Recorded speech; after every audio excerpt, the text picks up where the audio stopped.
Крупнейший удар за 5 недель. 50 самолетов США в воздушном пространстве Ирана. Америка ударила по своим. Резонансное признание. Тегеран отвергает предложение США. Полный тупик в переговорах.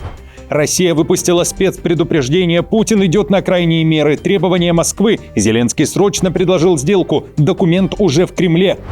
Главные угрозы миру: Трамп, Путин и Нетаньяху. Кто создал такой рейтинг? Детали опроса.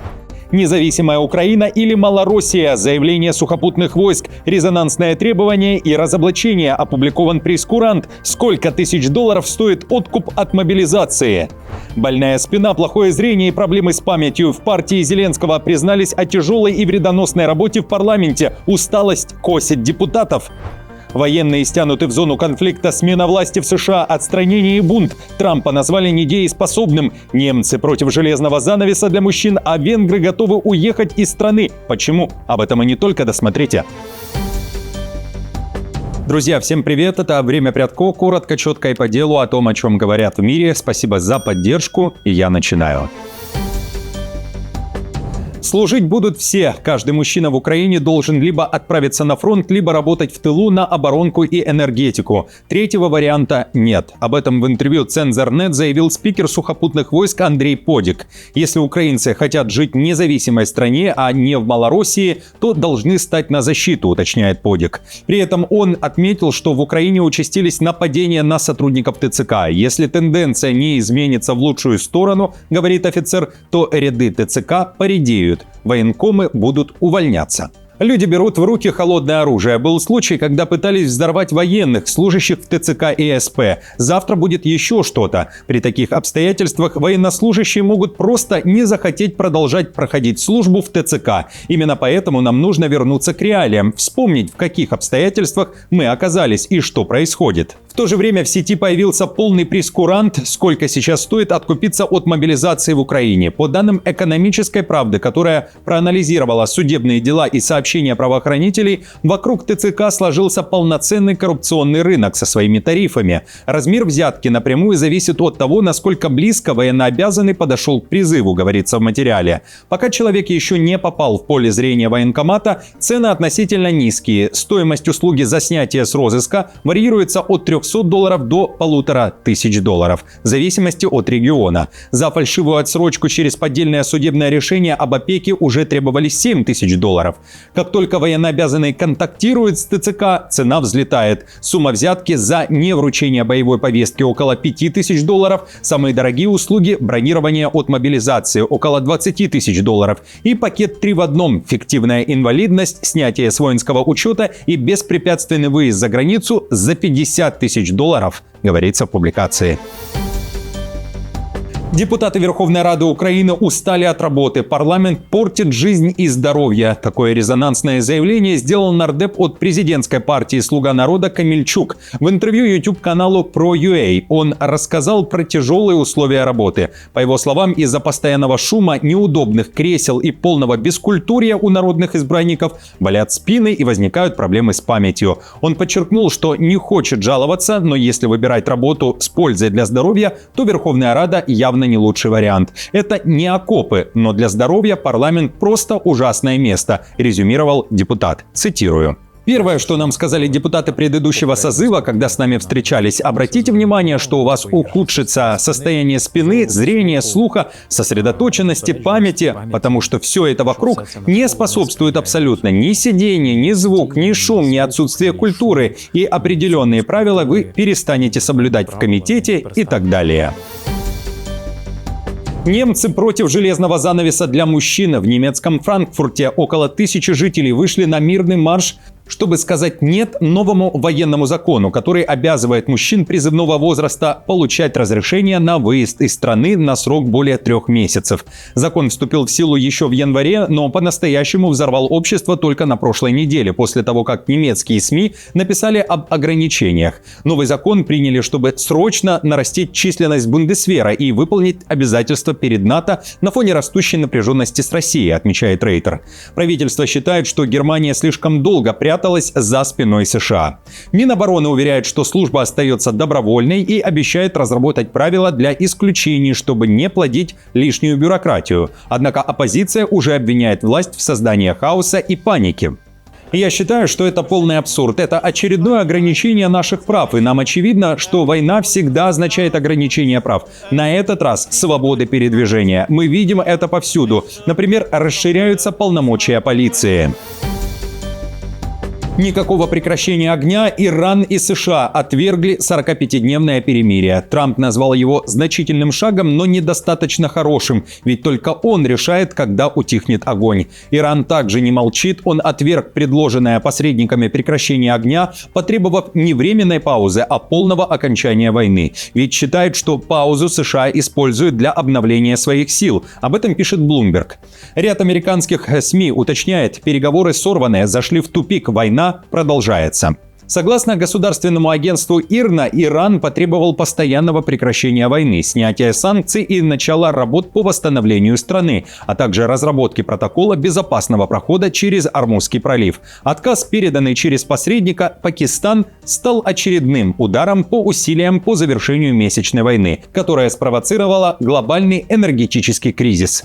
Против прекращения огня выступает и Нетаньяху, и об этом он лично сказал Трампу в телефонном разговоре. Об этом пишет Axios со ссылкой на израильского чиновника. На данный момент шансы на достижение соглашения о прекращении огня до ультиматума Трампа до 20:00 по восточному времени во вторник выглядят крайне малыми. Трамп заявляет, что если сделка не будет заключена к этому сроку, он прикажет нанести массированные удары по гражданской инфраструктуре Ирана. Иран, в свою очередь, заявляет, что ответит ударами по энергетическим и водным объектам в странах Персидского залива.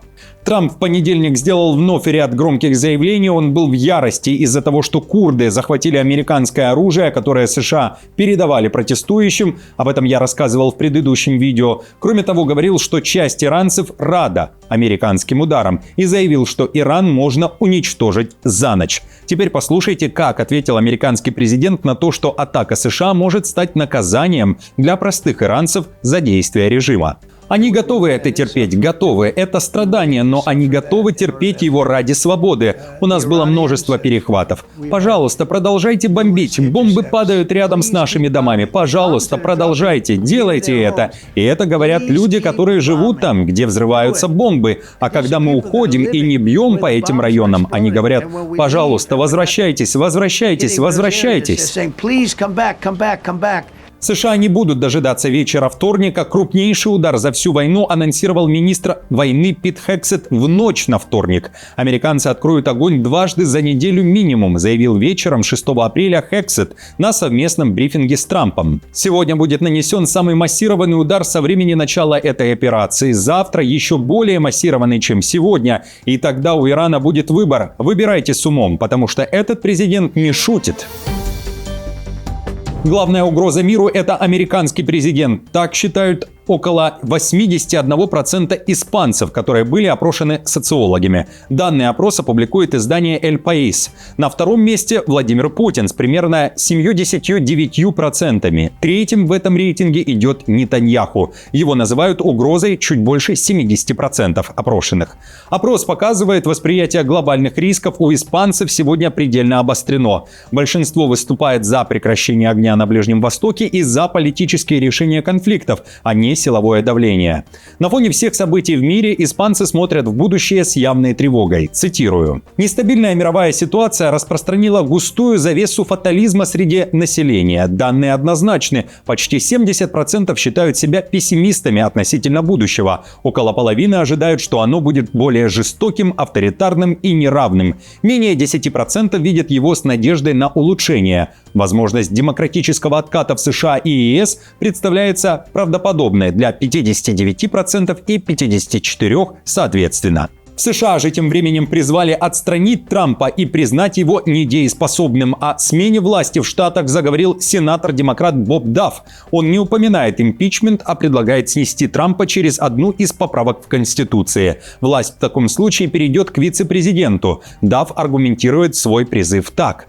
Я призываю своих коллег, особенно коллег-республиканцев, встать вместе с нами и задействовать 25-ю поправку или другие средства, чтобы мирно отстранить его от должности. Этот человек разрушает наши союзы, ослабляет нашу страну, ставит нас всех под угрозу, и мы должны сделать все возможное, чтобы вернуть нашу страну. Он будет становиться еще более неадекватным. Он продолжает переходить границы, даже когда кажется, что переходить уже нечего. И мы должны, как американцы, не демократы, не республиканцы, а именно как американцы, противостоять ему и защищать нашу страну.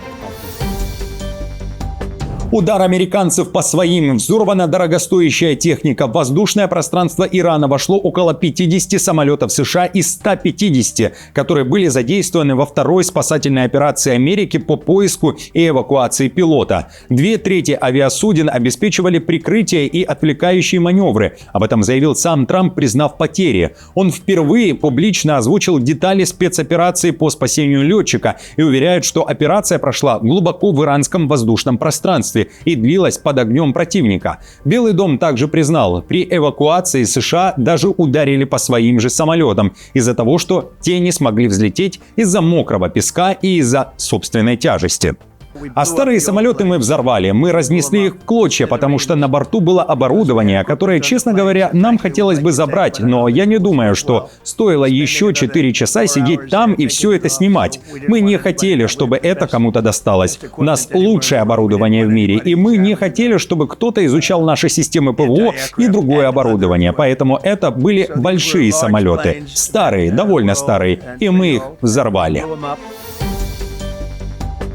Путин готов к удару. Россия выпустила экстренное, как заявляется, спецпредупреждение. Главные адресаты – Эстония, Литва и Латвия. Москва собирается ответить Таллину, Вильнюсу и Риге, если те и дальше будут держать свое небо открытым для пролета украинских БПЛА, которые бомбят нефтеобъекты в Ленинградской области, говорится в заявлении. В МИД России говорят следующее.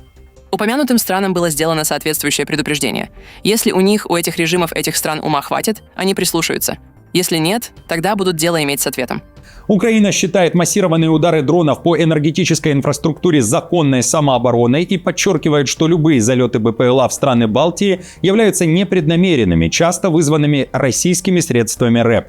Эстония, Латвия и Литва выразили серьезную обеспокоенность инцидентами. Министры обороны 3 стран выступили с совместным заявлением, призвав НАТО срочно усилить возможности обнаружения и перехвата БПЛА. При этом они полностью отвергают российскую версию о том, что небо открыто для пролета украинских дронов.